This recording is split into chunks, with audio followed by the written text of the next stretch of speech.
Hey everyone, welcome back. Today we're going to be talking about two-column proofs. As a friendly reminder, I'd like to tell you that if you haven't watched the video on the linear pairs theorem, you might want to check that one out, as I am going to use that theorem in this problem. So, if you already are familiar with that theorem, then you're good to go and we can begin. As also, just want to remind you that a proof, let's just have a quick discussion about what it is again. A proof is the way that we respond to a problem in which they give us given information, they want us to prove something. The way I answer that is by doing a proof. In this example, we're going to be writing a two-column proof. In the previous video, I did a paragraph proof, so if you'd like to see that, go check that one out. But let's go ahead and let's get this problem started.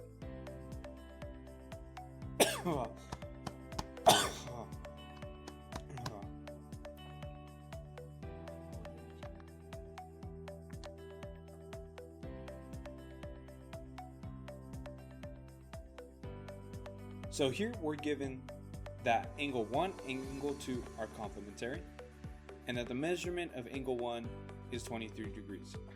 So essentially what they're telling us, since we know that two angles are complementary, we know that those two angles add up to 90 degrees. So what this first statement is really telling me is that angle 1 and angle 2, if I were to add those, I would get 90 degrees. Meaning this right here is a 90 degree angle. Okay. They also tell us that the measurement of angle 1 is 23 degrees. So they wanted to let me know that this measurement right here is 23 degrees. What they would like to prove is that this angle right here in the green, they'd like us to prove that this one is 113 degrees. So as usual, proofs, the one thing that makes proofs kind of tricky is that there's more than one way to solve them. They're all based on your logic, or in this case, my logic. It's the way that I feel, or the way that I sense that this problem is probably going to be easiest to solve. That's what my answer really relies on. So to someone who's more experienced, they might find a different route. To someone who's doing this for the first time, you might end up taking a longer route, which is why it's kind of important to make sure that you're remembering certain theorems when you're approaching proof problems. The best thing to do is to try to remember as many proofs and try to apply them to any proof problem that you can. So for this one, the method that I'm going to use is to use the linear pairs theorem at some point. Because knowing that angle 1 and angle 2 are complementary will allow me to find what angle 2 is.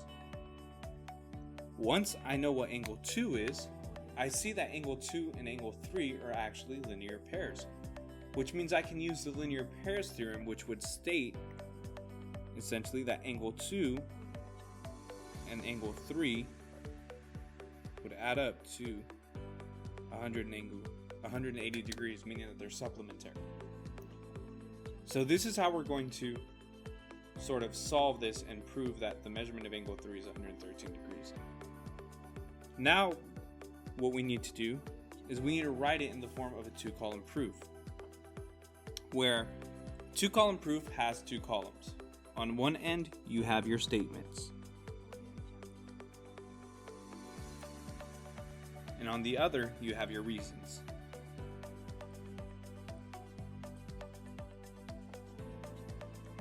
So let's begin with our first statement. The first statements usually have to do with what you were given. I was given my first statement, which was that angle 1 and angle 2 are complementary. I'm going to go ahead and abbreviate complementary. That was my first statement.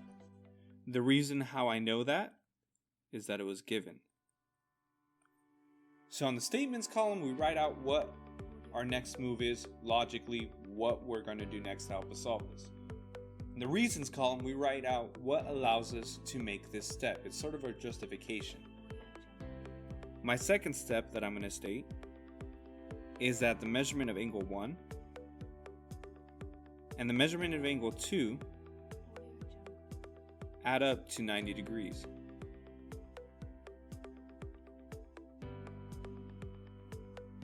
So the measurement of angle 1 and measurement of angle 2 should equal 90 degrees. And this I know by the definition of complementary angles. So we usually abbreviate a lot when we're writing two-column proofs. Should probably rewrite that.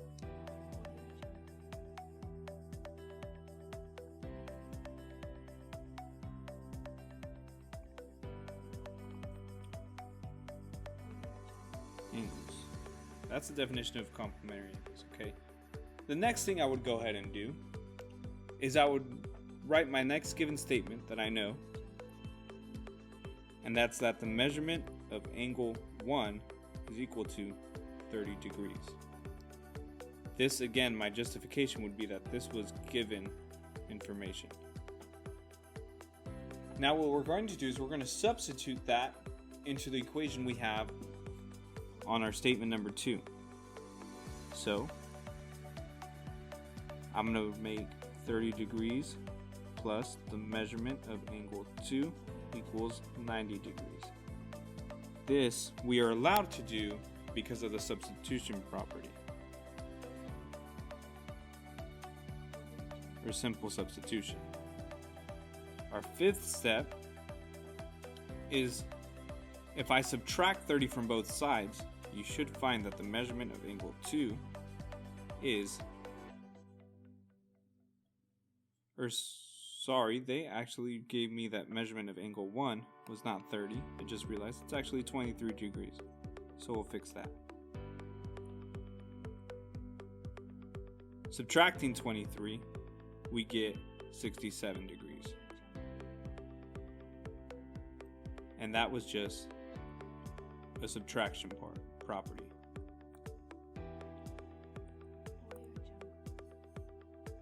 Our sixth statement would be that we know the measurement of angle 2 and the measurement of angle 3. We know that these two must add up to 180. So, measurement of angle 2 plus the measurement of angle 3 equals 180. And I know this based off the linear pairs theorem.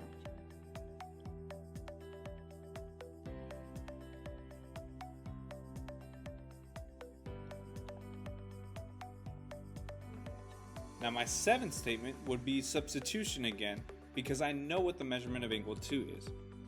So I would write 67 degrees plus the measurement of angle 3 is equal to 180.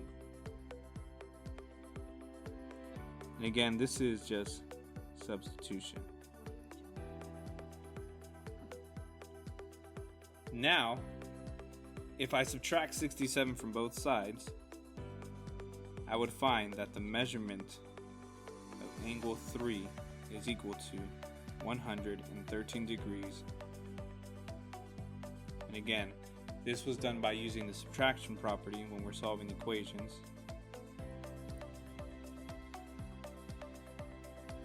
And I am done with my proof, because I've now proven that the measurement of angle 3 is in fact 113 degrees. So hopefully now you understand how to write a two-column proof. Again, on one side we like to put our statements, and the other side we like to put our reasons, which are the justifications to those statements that we made. Now, writing proofs definitely requires that you remember quite a few things. You have to remember your theorems, and you have to remember some of the simple steps that you use when you're solving equations. Again, it's handy to have theorems written down next to you, and if you can do that, by all means, do it. That's an awesome way to do it. Again, my answer is not the only way to do it. There's definitely other ways to solve proofs. Hopefully, you continue to watch other problems on proofs. That way you get a better understanding and you start to see different tricks and different ways on how to use different theorems. As always, thanks for watching this video, and I hope I see you in the